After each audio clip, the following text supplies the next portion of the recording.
know it's going to be a good day when political comedian Will Durst is here on the yellow couch sipping his cocktail. That's right, Will's back. I love it. In one of his new one-man shows. It's called Elect to Laugh 2016. It's political comedy for people who don't like politics. Yeah, try them all. Here's the straw. Here, we got to get rid of that. Damn. There's we the go. football. All right. You caught it, too. That was I know. awesome. Cheers, How is Will. that cocktail? That is good. I love Cheers. the tie. Because there's nothing better than cocktails at 9 a.m. Right? Why Yes. not? Yeah. We do it right here, don't we? All right, Elect to Right. Laugh 2016. Who writes the shows? Everybody writes the shows. It is so this year, because every election year, political comics, and I'm a political comic. Someday I hope to be a satirist. Yeah. But you say that. Right now, people- you just tell the truth. people think you have goat legs or something. So every 4 years, the political comics say, you know, it can't get better than this. But it gets better than this. It does. That's because they're giving you material every time they open up their mouths. It's the right? best yet, right? Boy, I think the best way for either one of these two candidates to win is to slip into a coma for the next 7 weeks. If they would both shut up, I think they would do better.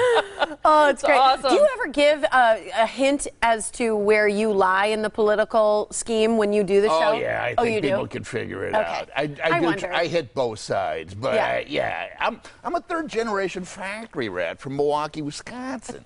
You know?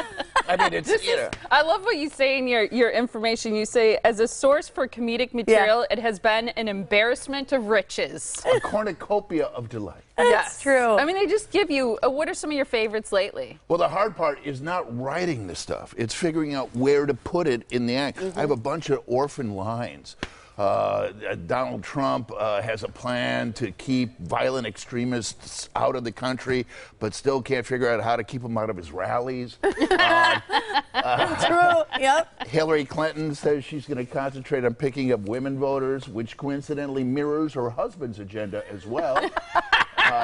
So yeah, and I have those two lines, but I don't use them in the act because I don't know where to put them. Oh, That's so funny. They should just be on a sign somewhere around the studio. I know, but the show started out when I started on Super Tuesday, because I do it every week in San Francisco.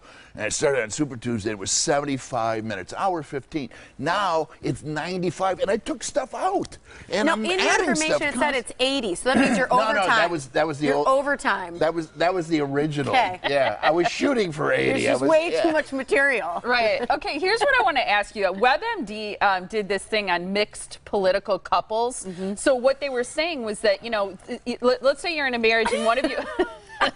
He likes your It's like a cocktail, glitch. Brad. He Brad. likes it. It's like a Most computer excellent, glitch in his dude. brain, Brad.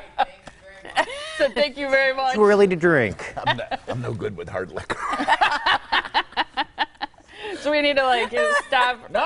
Slam it. Give me another one!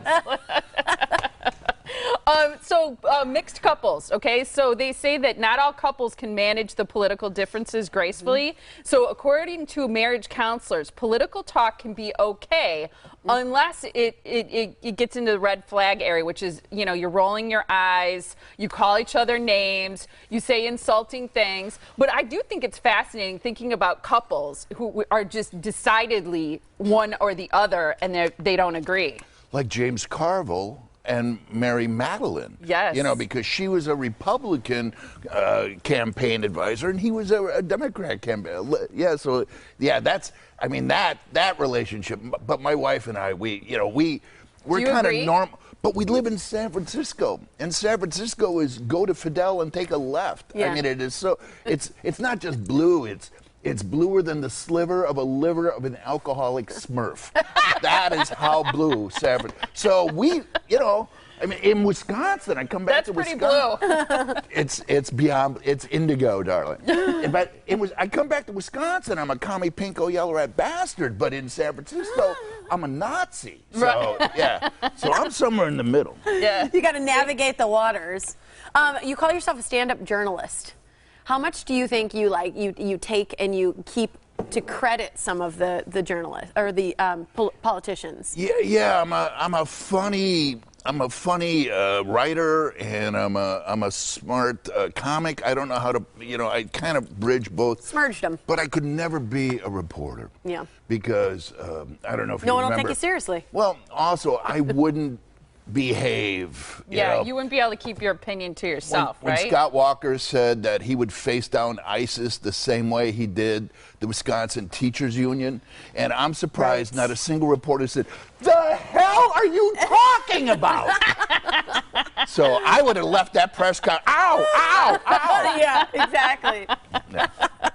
My arm doesn't bend that way. Right, exactly. I think one thing that I wonder about with writing for it is how much you read, and we've talked about this before. What on a daily basis? Just share with us what publications or what shows you sort of consult or watch or read. Oh, I sample from everybody, from the Nation to the National Review, from Breitbart to Huffington Post, you know. So I try to get I can't watch the Fox News channel because I've lost 2 TVs that way, throwing stuff at. But I can't watch MSNBC either. So CNN is a nice, you know, in the middle. Yeah. Yeah. Okay. What about, like, in general, for people coming to see your show, how up on it do they have to be? Because I feel like a lot of stuff, you're right, it's very current, it's smart, and you do have to kind of understand what's going on in the landscape to get the jokes. Exactly. It's not a show for everybody. No. No, as you said in your little intro, it's comedy for people who read or know someone who does. You know, it's not that restrictive. The bar isn't that high, you know. So But you got to be interested in politics. Otherwise, you're not going to get it. Yeah. And that's the great thing, because for the next 46 days, people are going to be interested in what I'm saying. Yeah. And then on November 9th, my career evaporates. Evaporates. And I have to write a whole new show. Yeah. You know, I was thinking about this because I knew you were going to be here today, and my kids were talking because they talk about it in school every day, especially their political science classes, their government classes, those kinds of things. And one of the things that they're talking about is never in our history have people felt, so many people felt that the choice of candidates is so poor. It is so almost laughable to some people, in some people's opinion. This time they're letting actual clowns emerge from the clown car. This time they're releasing naked photos of each other's wives. I don't remember reading about Adlai Stevenson handing out naked photos of Mamie Eisenhower. I'm sure it happened. Probably led to the start of the Cold War. Do you change your material? Because it's clearly a scripted show, but you've got to keep up with if something new comes, can you improv? Do you switch it out depending on how the audience is reacting? Both, Miss Tiffany. Yeah. I have. That's a skill. I got the routine, and it is a routine. They call it a routine for a reason.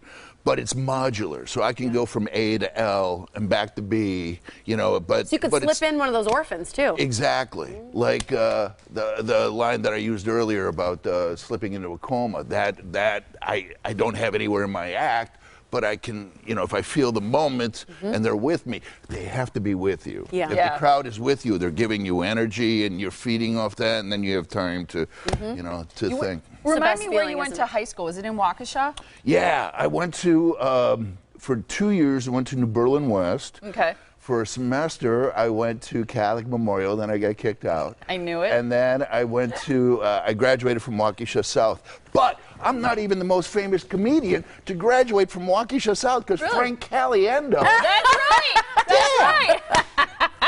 Damn! He's been here on the Yellow Couch Yeah, before. that ticks me off. I know. I Well, love it. next time the two of you. I would love to do that. That would Yeah, be yeah. great. That would be great. You have a show tonight and tomorrow night. It's at the Sunset Playhouse. picture. Playing to the home crowd. Oh, that's awesome.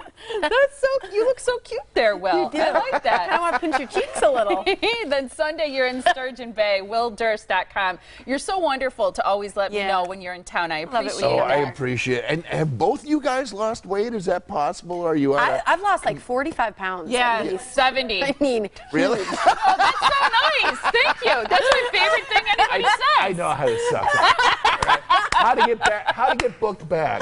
That's right, for sure. Say that every time. Cheers, Cheers. Love it. Thank you, guys. Have a great show tonight and tomorrow. You can Happy win election. tickets. to politics. Great to see you.